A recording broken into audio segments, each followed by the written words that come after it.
chapter 2, verses 1 through 5. And I, brethren, when I came to you, came not with excellency of speech or of wisdom, declaring unto you the testimony of God. For I determined not to know anything among you save Jesus Christ and him crucified. And I was with you in weakness and in tear and in much trembling. And my speech and my preaching was not with enticing words of man's wisdom, but in demonstration of the Spirit and of power, that your faith should not stand in the wisdom of men, but in the power of God. Now, in other words, Paul came speaking the word of God in simplicity. He wanted everyone, both the educated and the uneducated, to understand the gospel of Jesus Christ. He didn't just come with words, but also in demonstration of the Spirit and of power. Many lives were changed. Many people came to the Lord Jesus Christ through the preaching of Paul. Verses 6 through 10.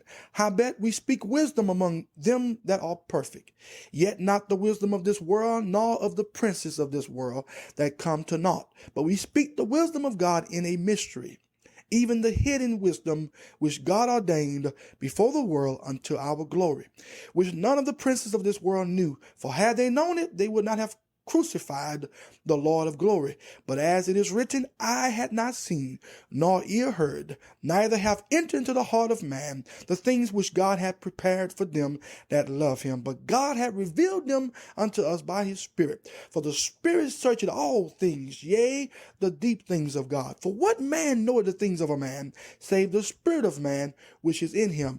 Even so the things of God knoweth no man, but the Spirit of God. Paul says here that we speak wisdom to the matured ones in Christ, and we speak the wisdom of God in a mystery.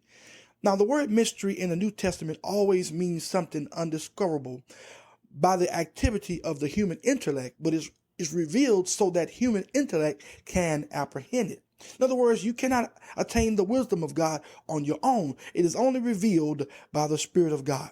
The Holy Spirit is our teacher. He reveals the riches of God to us. Now, Paul uses a human analogy. There are feelings which are so personal, things which are so private, experiences which are so intimate that no one knows them except a man's own spirit.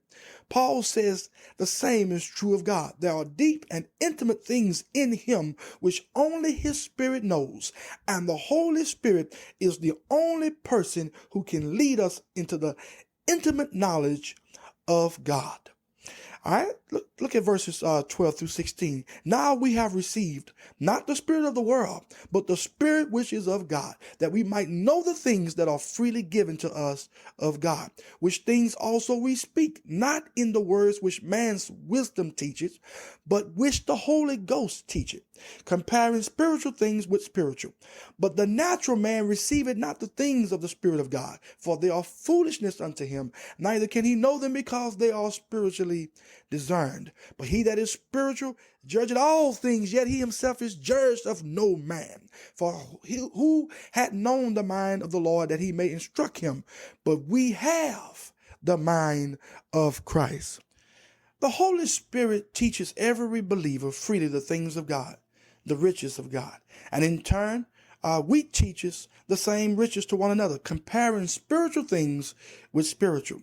But the unsaved cannot apprehend the things of God because they are spiritually discerned. Then he says that he that is spiritual means the one who has the Holy Spirit within him or her judgeth all things. Judgeth all things means that he or she understands these things. Yet he himself is judged of no man means that he is not understood. The spiritual man, or the Holy Spirit-filled man, is in contrast to the natural man. The spiritual man, or the Holy Spirit-filled man, understands divine truths, but he is misunderstood by the natural or unsaved man. Then he says, for who had known the mind of the Lord that he may instruct him? But we have the mind of Christ. Paul is simply saying here that no one can teach God anything, but we who are Spirit-filled can learn of him because we have the mind of Christ. We can comprehend the deep riches of God because we have the mind of Christ. Oh, I like that.